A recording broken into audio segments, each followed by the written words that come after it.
नमस्कार साथियों, एक बार पुनः आप सभी का हार्दिक स्वागत और अभिनंदन है। तो साथियों, आज अपन बात करेंगे राजस्थान के इतिहास का एक महत्वपूर्ण टॉपिक जिसका नाम है स्वतंत्रता सेनानी। इसे जितने भी PYQ प्रश्न बनते हैं राजस्थान की किसी भी भर्ती परीक्षा में, अगर कोई प्रश्न पूछा गया है 1992 से वर्तमान तक, तो आज की इस वीडियो में अपन कवर करेंगे। इसके अलावा ये जो जितने भी प्रश्न होने वाले हैं ये एकदम अपडेटेड राजस्थान जीके के अनुसार होने वाले हैं, नए जिले के अनुसार ये प्रश्न होने वाले हैं। और इसकी PDF भी हमारे द्वारा निःशुल्क प्रोवाइड करवाई जाएगी हमारे टेलीग्राम चैनल के माध्यम से, जिसकी लिंक आपको डिस्क्रिप्शन में देखने को मिलेगी। वहां से आप टॉपिक वाइज PDF डाउनलोड कर सकते हैं एवं देख सकते हैं, जो आगामी भर्ती परीक्षाओं के लिए महत्वपूर्ण है अगर आप किसी भी परीक्षा की तैयारी कर रहे हैं। तो देखिए, जो पहला प्रश्न है, राजस्थान सरकार के द्वारा प्रकाशित पुस्तक कौन सी है जिसमें राज्य के स्वतंत्रता सेनानियों की कीर्ति कथाएं हैं? तो ऑप्शन नंबर 1 देश के दीवाने, सरहद दीवाने, अंगोरी की मौत या राजपूताने के वीर। तो राजस्थान सरकार के द्वारा एक पुस्तक प्रकाशित है जिसका नाम है देश के दीवाने, और जहां पर स्वतंत्रता सेनानी की कीर्ति कथाएं छपी हुई है। ऑप्शन नंबर 1 राइट हो जाएगा। राजस्थान सरकार के द्वारा प्रकाशित देश के दीवाने नामक पुस्तक में राजस्थान के स्वतंत्रता सेनानियों की कीर्ति गाथाओं के वर्णन हेतु सरकार ने राजस्थान के 51 स्वाधीनता सेनानियों के नामों को सम्मिलित किया गया है। अगला प्रश्न, स्वतंत्रता सेनानी एवं शहीद सागरमल गोपा कहाँ के निवासी थे? बहुत बार पूछा गया प्रश्न है। लेब असिस्टेंट, कृषि पर्यवेक्षक और EORO में यह क्वेश्चन पूछा गया था। तो सागरमल गोपा का संबंध आता है जैसलमेर से। Option number 2। अगर बात करें सागरमल गोपा की, तो इनका जन्म हुआ था जैसलमेर में, और जैसलमेर के तत्कालीन महारावल जवाहर सिंह के अत्याचारों का डटकर विरोध करने के कारण इन्हें राजद्रोह के रूप में 25 मई 1941 को 6 वर्ष के लिए जेल में डाल दिया गया, और अमानवीय यातनाएं देने के बाद जेल में ही 4 अप्रैल 1946 को उनके शरीर पर मिट्टी का तेल छिड़ककर जिंदा जला दिया गया। इन्होंने आज़ादी के दीवाने और जैसलमेर में गुंडा राज नामक इन्होंने पुस्तकें लिखी थी। अगला प्रश्न देखिए, सागरमल गोपा को राजद्रोह के आरोप में कितने वर्ष की कठोर कारावास सजा सुनाई गई थी? तो वो सजा थी 6 वर्ष की, और वहीं पर उनकी मृत्यु हो गई थी। अगला, राजस्थान राज्य की गुंडा शासन नामक पुस्तक किसने लिखी थी? तो जैसलमेर राज्य की गुंडा शासन जो है ये पुस्तक के रचयिता थे अपने सागरमल गोपा। Option number 4। एक स्वतंत्रता सेनानी द्वारा एक काव्य पाठ 9 रत्नों के पंजों से बचो, भूप जवाहर तुम जैसाण के किले पे तिरंगा पाओगे, एक राजा के दरबार में किया गया है। यहाँ जैसाण का अर्थ क्या है? तो जैसाण का अर्थ होता है जैसलमेर से है सा। Option number 2 Jaisalmer. देखिए, राजस्थानी लोक काव्य में जैसलमेर दुर्ग को जैसाणगढ़ भी कहा जाता है। जैसाणगढ़ किसको कहा जाता है? सोनारगढ़, जैसाणगढ़ जैसलमेर के किले को कहा जाता है। अगला देखिए, प्रजामंडल आंदोलन के दौरान जोधपुर जेल में अव्यवस्था व अन्याय के विरुद्ध भूख हड़ताल करने के कारण स्वास्थ्य खराब हो जाने से 19 जून 1942 को किस स्वतंत्रता सेनानी की मृत्यु हुई थी प्रजामंडल आंदोलन के दौरान जोधपुर जेल में? तो सही उत्तर हो जाएगा बाल मुकुंद बिसा। Option number 3। राजस्थान का जातिन दास यानी बाल मुकुंद बिसा का जन्म हुआ था 1908 में पीलवा डीडवाना में। जोधपुर जेल में राजबंदियों के साथ दुर्व्यवहार एवं खराब भोजन की व्यवस्था के विरोध में भूख हड़ताल करने के कारण इनका स्वास्थ्य खराब हो गया और 1942 में इनकी मृत्यु हो गई थी। अगला प्रश्न, जैसलमेर जेल में अन्याय के खिलाफ भूख हड़ताल के कारण मारवाड़ लोक परिषद के किस नेता की मृत्यु 19 जून 1942 को हुई थी? तो सही उत्तर हो जाएगा बाल मुकुंद बिसा। Option number 4। राजस्थान के जतिन दास को कहलाते हैं। बाल मुकुंद बिसा को राजस्थान का जतिन दास कहा जाता है। अगला प्रश्न, राजस्थान के किस क्रांतिकारी को तिहाड़ जेल में रखा गया था? तो तिहाड़ जेल में option number 1 Arjunlal Sethi, option number 2 Gopal Singh Kharwa, option number 3 Kesari Singh Barhatar, option number 4 Pratap Singh Barhatar. तो सही उत्तर हो जाएगा गोपाल सिंह जो खरवा है इनको तिहाड़ जेल में रखा गया था। अगला, इससे पहले व्याख्या कि अजमेर मेरवाड़ा में खारवा ठिकाने के जागीरदार। देखिए, अजमेर मेरवाड़ा आ गया है। गोपाल सिंह खरवा को ब्रिटिश विरोधी होने के कारण टोडगढ़ किले में बंदी बनाया गया था। कौन से किले में? टोडगढ़। वहाँ से फरार होने पर उन्हें सलेमाबाद से पकड़कर अजमेर की तिहाड़ जेल में रखा गया। ये आर्य समाज के सिद्धांतों से प्रभावित थे। अगला प्रश्न, निम्न में से किसने राव गोपाल सिंह खारवा को प्रभावित किया था? तो वो था आर्य समाज से प्रभावित हुए थे, ऑप्शन नंबर 2। राजस्थान के जयपुर में राजनीतिक चेतना को सर्वप्रथम जन्म देने वाले कौन थे? वो थे अपने अर्जुन लाल सेठी, जिन्होंने राजस्थान के जयपुर में राजनीतिक चेतना को जन्म दिया था। अर्जुन लाल सेठी की अगर बात करें तो इनका जन्म हुआ था 1880 में जयपुर के जैन परिवार में। बीए करने के बाद राज्य सेवा में आने के लिए आग्रह किया गया तो इन्होंने उत्तर दिया कि अर्जुन लाल नौकरी करेगा तो अंग्रेजों को भारत से बाहर कौन निकालेगा। सेठी जी जयपुर राज्य में जन जागृति के जनक कहे जाते हैं। अजमेर में लोगों की राजनीतिक शिक्षा के देने के लिए इन्होंने जैन शिक्षा सोसाइटी 1907 की स्थापना की। 1908 में जैन वर्धन पाठशाला को जयपुर स्थानांतरित किया कर इसमें क्रांतिकारियों को प्रशिक्षण दिया जाने लगा। उसके बाद में अगला प्रश्न है, 1908 में जयपुर में वर्धमान विद्यालय की स्थापना किसने की थी? तो वो थी अपने अर्जुन लाल जी सेठी, ऑप्शन नंबर 3। अगला, भारत की स्वतंत्रता से लगभग 40 वर्ष पूर्व वर्धमान विद्यालय जयपुर के प्रशस्तिकार एवं इसकी स्थापना के उद्देश्य क्या थे? दामोदर दास राठी एवं लड़कियों को शिक्षित करना? नहीं, तो वो स्थापना हुई थी, प्रशस्तिकार तो थे अपने अर्जुन लाल जी सेठी, और क्रांतिकारी और नौजवानों को तैयार करना इसका मुख्य उद्देश्य था, ऑप्शन नंबर 2 राइट हो जाएगा। जैन वर्धमान पाठशाला खोली गई थी ना। अगला, अर्जुन लाल सेठी ने 1908 में वर्धमान पाठशाला की स्थापना किस स्थान पर की थी? तो जयपुर में की थी, ऑप्शन नंबर 1। अर्जुन लाल सेठी द्वारा राजस्थान सेवा संघ का गठन किस विख्यात व्यक्ति की सलाह मानकर किया गया? तो वो किया गया था महात्मा गांधी की सलाह मानकर राजस्थान सेवा संघ का गठन किया गया था। अगला, अर्जुन लाल सेठी के संबंध में निम्नलिखित में से कौन सा कथन सही नहीं है? तो अर्जुन लाल जो सेठी हैं, देखिए, इन्होंने अपना कैरियर चोमू ठाकुर के निजी सचिव के रूप में प्रारंभ किया था। अर्जुन लाल सेठी ने, सही बात है। इन्होंने मथुरा के जैन विद्यालय में अध्यापक के रूप में भी काम किया, ये भी बात सही है। जयपुर में वर्धमान विद्यालय और एक छात्रावास खोला, ये भी बात सही है। निमेज हत्याकांड में उनकी सहभागिता सिद्ध हो गई और इनको बरेली में बंदी रखा गया, यही बात असत्य है। देखिए, अर्जुन लाल सेठी जो है वो बनारस के एक धनिक महंत की हत्या करने का षड्यंत्र तैयार किया गया इनके द्वारा बनारस के। इसके लिए अर्जुन लाल सेठी ने माणकचंद, मोतीचंद, जोरावर व जयचंद को नियुक्त किया। विष्णुदत्त के नेतृत्व में इस दल ने बनारस की ओर प्रस्थान किया और 20 मार्च 1913 को आरा जिले में निमेज में उपाश्रय में उस धनिक व उसके नौकर महंत भगवंत दास की हत्या कर दी। उपयुक्त सभी क्रांतिकारी गिरफ्तार कर लिए गए, जिनमें से मोतीचंद को मृत्युदंड, विष्णुदत्त को आजीवन कारावास दंड मिला। जोरावर सिंह को प्राणदंड की सजा दी गई, परंतु वह पकड़ा नहीं जा सका। सबूत के अभाव में अर्जुन लाल सेठी को गिरफ्तार नहीं किया जा सका। उसके बावजूद उन्हें मद्रास राज्य की बेलूर जेल में 5 वर्ष तक नजरबंद रखा गया था। अगला, आरा यानी निमेज षड्यंत्र कांड में निम्नलिखित में से कौन से क्रांतिकारी सम्मिलित थे? तो उनमें मोतीचंद था और माणकचंद भी था, जयचंद था, अमीरचंद नहीं था। तो 1, 3, 4 ऑप्शन नंबर 3 सही हो जाएगा। अगला प्रश्न देखिए, मदन पराजय पार्श्व यज्ञ किस स्वतंत्रता सेनानी की कृति है? तो ये अर्जुन लाल सेठी की कृतियां हैं, मदन पराजय और पार्श्व यज्ञ। अजमेर में रहते हुए अर्जुन लाल सेठी ने शूद्र मुक्ति, स्त्री मुक्ति, महेंद्र कुमार आदि पुस्तकें लिखी।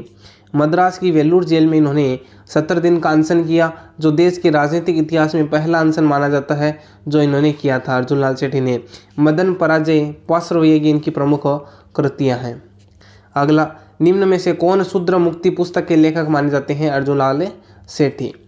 किसकी बरेली की जेल में अमानुषिक यातनाओं के कारण मृत्यु हो गई थी? तो बरेली की जेल में प्रताप सिंह बारठ की मृत्यु होती है। प्रताप सिंह बारठ के संदर्भ में अगर हम देखें तो प्रताप सिंह बारठ का जन्म हुआ था 1893 में शाहपुरा में। इन्होंने अर्जुन लाल सेठी की जैन पाठशाला में प्रशिक्षण प्राप्त किया। बनारस षड्यंत्र केस में 5 वर्ष के कठोर कारावास की सजा होने पर भारत सरकार के गुप्तचर निदेशक चार्ल्स क्लीवलैंड ने बरेली जेल में पहुंचकर इनसे भेंट की और रास बिहारी बोस की गतिविधियों की जानकारी देने के लिए प्रलोभन देते हुए कहा कि तुम्हारी माँ दुखी है, तब प्रताप सिंह ने कहा था कि मेरी माँ को रोने दो जिससे किसी अन्य माँ को न रोना पड़े। अपनी माँ को हंसाने के लिए मैं हजारों माताओं को रुला नहीं सकता। ऐसी बात इन्होंने प्रताप सिंह जी ने कही थी। अगला देखिए, निम्न में से किस षड्यंत्र केस में प्रताप सिंह बारट को कारावास दिया गया था? तो वो बनारस षड्यंत्र केस था जिसके कारण उनको कारावास दिया गया था। अगला, स्वतंत्रता सेनानी श्री प्रताप सिंह बारट की जन्म स्थली क्या थी? शाहपुरा में इनका जन्म हुआ था। अब तो शाहपुरा जिला हो गया ऐसा। अगला, निम्नलिखित में से किस जेल में प्रताप सिंह बारट की मृत्यु हुई थी? तो बरेली के जेल में प्रताप सिंह बारट की मृत्यु हुई थी। अगला प्रश्न देखिए, स्वतंत्रता सेनानी श्री केसरी सिंह बारट की जन्म स्थली है? तो शाहपुरा ऑप्शन नंबर 4 एकदम सही हो जाएगा। अगर बात करें केसरी सिंह बारट की, तो केसरी सिंह बारट जो है इनका जन्म हुआ था 21 नवंबर 1872 को देवपुरा में, जो अपडेटेड राजस्थान जीके के अनुसार कौन से जिले में आता है? शाहपुरा। पहले कौन से में? भीलवाड़ा में। और अपडेटेड राजस्थान जीके के अनुसार शाहपुरा जिले में आता है। यहाँ पर केसरी सिंह बारट कवि व महान देशभक्त इन्होंने जन्म लिया। इन्होंने वीर भारत सभा 1910 नामक गुप्त क्रांतिकारी संगठन की स्थापना में महत्वपूर्ण योगदान दिया। साधु प्यारेराम हत्याकांड में इन्हें 20 वर्ष की सजा हुई। इन्हें राजस्थान से दूर हजारीबाग केंद्रीय जेल बिहार भेज दिया गया था, लेकिन सरकार के आदेश से पहले ही मुक्त कर दिए गए। इनका पूरा परिवार ही क्रांतिकारी गतिविधियों में संलग्न रहा था। केसरी सिंह का पुत्र था जिसका नाम था प्रताप सिंह, उनके अनुज जोरावर सिंह, इनके जामाता ईश्वरदान भी वीर भारत सभा में सम्मिलित हुए। प्रसिद्ध क्रांतिकारी रास बिहारी बोस ने कहा था कि ऐसे उदाहरण तो है कि पिता ने पुत्र को देश की बलि देवी पर चढ़ने को भेज दिया, परंतु मेरे सामने केसरी सिंह का पहला उदाहरण जिसने अपने पुत्र के साथ जामाता को भी आगे भी कर दिया। राजनीति में वे इटली के राष्ट्रपिता मेजिनी को अपने गुरु मानते थे। केसरी सिंह जी की कविताएं राष्ट्रीय भावना से ओतप्रोत होती थी। इनकी प्रमुख रचनाओं में चेतावनी चुंगटिया केसरी सिंह बारट की लिखी हुई है, रूठी रानी, प्रताप चरित, दुर्गादास चरित, जसवंत सिंह चरित प्रसिद्ध है। केसरी सिंह जी ने वीर सावरकर द्वारा लिखित मेजिनी की जीवनी मराठी पुस्तक का हिंदी अनुवाद किया था। अगला देखिए, वीर भारत सभा का गठन किसने किया गया था? वीर भारत सभा का गठन हुआ था केसरी सिंह बारट ने किया था। अगला प्रश्न देखिए, भारत में एकमात्र ठाकुर केसरी सिंह बारट ऐसे व्यक्ति हैं जिन्होंने अपनी भारत माता की दासता की श्रृंखलाओं को काटने के लिए अपने समस्त परिवार को स्वतंत्रता के युद्ध में झोंक दिया। ये कथन किसने कहा था? तो ये कथन कहा था रास बिहारी बोस ने। अगला, हमें भारतीय इतिहास में स्वतंत्रता सेनानियों के अनेक ऐसे उदाहरण मिलते हैं जिन्होंने भारत की स्वतंत्रता के लिए अपने पुत्रों का बलिदान कर दिया था, किंतु केसरी सिंह बारट एकमात्र ऐसे उदाहरण हैं जिन्होंने अपने पुत्र के साथ साथ अपने दामाद को भी मातृभूमि की स्वतंत्रता प्राप्ति के लिए बलिदान के लिए भेज दिया था। तो यह कथन किसका है? ये कथन भी रास बिहारी बोस, ऑप्शन नंबर 1 का है। अगला, क्रांतिकारी रचना चेतावनी चुंगटिया की रचयिता कौन है? तो वो है केसरी सिंह बारट है, ऑप्शन नंबर 4। चेतावनी चुंगटिया की बात करें तो ये केसरी सिंह बारट ने 13 सोरठे हैं जो डिंगल भाषा में मेवाड़ महाराणा फतेह सिंह को भेजे गए थे, जिन्हें पढ़कर महाराणा का स्वाभिमान जागृत हो गया और वे कर्जन द्वारा एडवर्ड सप्तम के सम्मान में आयोजित 1903 में दिल्ली दरबार में सम्मिलित नहीं हुए थे। इसका मतलब चेतावनी चुंगटिया का प्रभाव किस पर पड़ता है? महाराणा फतेह सिंह, मेवाड़ के महाराणा फतेह सिंह पर। अगला, केसरी सिंह बारट ने चेतावनी चुंगटिया किसको संबोधित किया था? फतेह सिंह जी को, और फतेह सिंह जी मिलेंगे ऑप्शन नंबर 3 में। केसरी सिंह बारट ने मेवाड़ महाराणा को 13 सोरठे किस भाषा में लिखकर भेजे थे? तो डिंगल भाषा में लिखकर इन्होंने भेजे थे। कौन सी कविता सुनने के बाद शाही नरेश रॉयल किंग ब्रिटिश वाइसराय से मिलने के लिए दिल्ली नहीं गए थे, यानी दिल्ली दरबार में सम्मिलित नहीं हुए थे? वो थे फतेह सिंह। और उन्होंने क्या सुना था? कौन सी कविता सुनी थी? तो चेतावनी चुंगटिया सुना था सा। अगला प्रश्न देखिए, 1903 से 1911 में आयोजित दिल्ली दरबार में राजस्थान के किस शासक ने भाग नहीं लिए? तो उदयपुर के फतेह सिंह जी ने, ऑप्शन नंबर 3। इंग्लैंड में इंडिया हाउस की स्थापना किसने की थी? श्यामजी कृष्ण वर्मा ने इंडिया हाउस की स्थापना की थी। इंडिया हाउस की स्थापना हुई थी 1905 में। अगला, क्रांतिकारी जिसे महंत प्यारेलाल हत्याकांड में सजा मिली थी, तो वो थे केसरी सिंह बारट, जिनको महंत प्यारेलाल हत्याकांड में सजा मिलती है। अर्जुन जोधपुर के धनी साधु प्यारेलाल जी को योजना अनुसार कोटा लाया गया। 25 जून 1912 को हीरालाल जालोरी ने साधु की हत्या कर दी, लेकिन धन नहीं मिला। परिणाम तक केसरी सिंह बारठ, हीरालाल जालोरी, रामकरण, सोमदत्त लहरी को साधु की हत्या के आरोप में गिरफ्तार कर लिया गया। मुकदमे के दौरान लक्ष्मी नारायण कायस्थ मुखबिर बन गया। केसरी सिंह बारठ, सोमदत्त लहरी और रामकरण को 20-20 वर्षों का तथा हीरालाल जालोरी को 7 वर्ष का कारावास दंड दिया गया। अगला देखिए, निम्न में से कौन महंत प्यारेलाल हत्याकांड से संबंध नहीं था? रामकरण, मोहनलाल जालोरी, ठाकुर राम केसरी सिंह बारठ या सोमदत्त लहरी? तो मोहनलाल जालोरी का संबंध नहीं था। अगला, 23 दिसंबर 1912 को लॉर्ड होर्डिंग पर वर्धमान विद्यालय जयपुर के विद्यार्थी ने बम फेंका, वह था? तो वह कौन सा था जिसने लॉर्ड होर्डिंग पर जयपुर में बम फेंका था 23 दिसंबर 1912 को? तो वो थे जोरावर सिंह जी, ऑप्शन नंबर 3। केसरी सिंह बारठ के तो छोटे भाई और प्रताप बारठ के चाचा जोरावर सिंह बारठ ने लॉर्ड होर्डिंग पर 13 दिसंबर 1912 को दिल्ली के चांदनी चौक पर गुजरते समय बम फेंका, जिसके कारण वायसराय के कंधे पर घाव हो गया और उसका महावत मारा गया।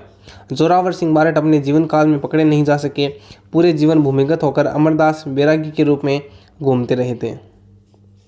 सुमिलित नहीं छांटना है। देखिए, अर्जुन लाल सेठी बेलूर जेल एकदम सही है। केसरी सिंह बारठ हजारीबाग जेल है। विजय सिंह पथिक टोडगढ़ जेल है। और जोरावर सिंह जो है वो बरेली जेल, एकदम असत्य है, जोरावर सिंह पकड़े नहीं गए थे। यानी ऑप्शन नंबर 4 इस प्रश्न के हिसाब से सही उत्तर हो जाएगा। अगला, निम्नलिखित में से किसने अमरदास बैरागी यानी छद्म नाम रखकर अपना अधिकांश समय मालवा और वागड़ क्षेत्र में व्यतीत किया था? तो अमरदास बैरागी के नाम से जोरावर सिंह बारठ को जाना जाता है।